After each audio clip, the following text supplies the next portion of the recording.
Hello everyone, welcome to The Spark. The United States has accused China of being a threat to the freedom of navigation in the South China Sea and elsewhere.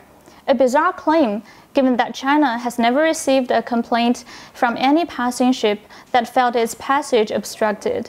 But the Pentagon just insists on sending its warships to patrol the sea. It chose to burn hundreds of millions of dollars in American taxpayers' money to cross thousands of miles across the Pacific.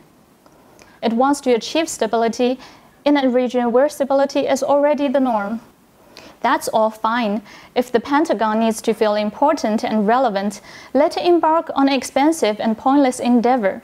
The sailors get paid, the Navy looks busy, the senators and congressmen look like they're working on something serious. Everyone wins. Or maybe not.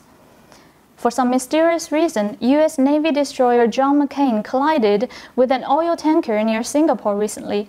That comes just 2 months after a U.S. destroyer Fitzgerald's collision with a Philippines container near Japan. Both vessels suffered serious damage, and it left many stunned at the vulnerability of the U.S. Navy.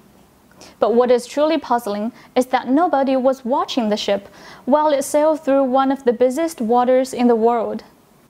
Before the crash, the McCain had entered Chinese waters in the South China Sea illegally, prompting China to protest.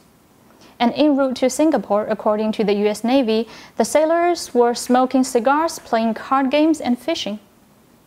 Ironically, the side set to protect freedom of navigation has now become a threat to it. The McCain is the 4th U.S. Navy ship involved in an incident this year. In January, the USS Antietam ran aground, dumping 1,000 gallons of hydraulic fluid into Tokyo Bay. In May, guided missile cruiser USS Lake Champlain was struck by a South Korean fishing vessel off the Korean peninsula.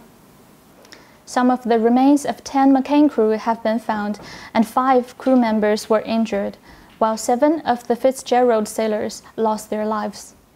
The aim of these U.S. missions in the Asia-Pacific is to keep the peace and stability in the region. Instead, the presence of U.S. ships has become not only a threat to merchant ships trying to carry out their business, but also a danger to American lives themselves.